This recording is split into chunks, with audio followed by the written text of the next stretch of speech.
ನ್ಯೂಸ್ಗೆ ಸ್ವಾಗತ.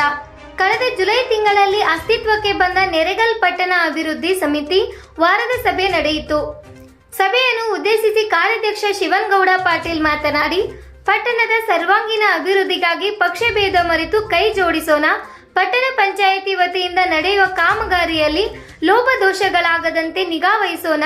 ಪಟ್ಟಣದ ಮೂಲಭೂತ ಸೌಲಭ್ಯಗಳ ಆದ್ಯತೆಗಾಗಿ ಪಟ್ಟಣ ಪಂಚಾಯಿತಿ ವಾರ್ಡ್ ಸಭೆ ನಡೆಸಬೇಕು. ಪಟ್ಟಣದ 17 ವಾರ್ಡ್ಗಳ ಕುಂದುಕೊರತೆಗಳ ಪಟ್ಟಿ ಮಾಡಿ ಮುಖ್ಯಾಧಿಕಾರಿ ಹಾಗೂ ಜನಪ್ರತಿನಿಧಿಗಳ ಗಮನಕ್ಕೆ ತಂದು ಗುಣಮಟ್ಟದ ಕಾಮಗಾರಿ ನಡೆಸುವಂತೆ ತಿಳಿಸಬೇಕಾಗುತ್ತದೆ ಎಂದು ಸಮಿತಿ ಸರ್ವ ಸದಸ್ಯರಲ್ಲಿ ವಿನಂತಿಸಿದರು.